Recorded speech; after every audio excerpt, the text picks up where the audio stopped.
আপনারা দেখতে পাচ্ছেন একটা পাট ক্ষেত। পাট একটা অর্থকরী ফসল। পাট চাষ করার ফলে মাটির উর্বরতা শক্তি বৃদ্ধি পায়। মাটির উর্বরতা শক্তি সাধারণত বৃদ্ধি পায় তার কারণ হলো এই যে পাটের পাতা, এগুলি ঝরে মাটিতে পড়ে মাটিতে জৈব সার হিসাবে কাজ করে।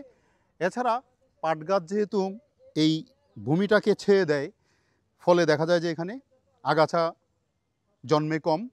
এছাড়া পাটের যে শেকড়, এই শেকড় পাট গাছ কেটে নেওয়ার পরে এটা মাটির নিচে থেকে যেয়ে এটা পচার পরে এটা জৈব সারে রূপান্তরিত হয়।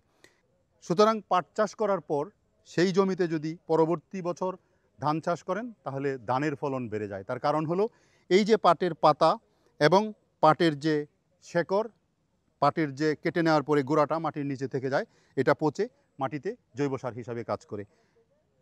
পাট গাছ রোপণ করলে মাটির উর্বরতা শক্তি বৃদ্ধি যেমন পায়, অন্য ফসলের উৎপাদনও বাড়ে এবং পাট চাষ করে পাট বিক্রি করেও আমরা বেশ অর্থ উপার্জন করতে পারি।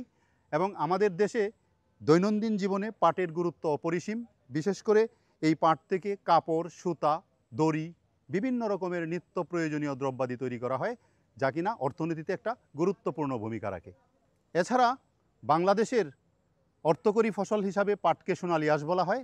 পাট বাংলাদেশের ঐতিহ্যগত একটি ফসল এবং সারা বাংলাদেশের আনাচে কানাচে সব জায়গায়ই পাট চাষ করা হয়।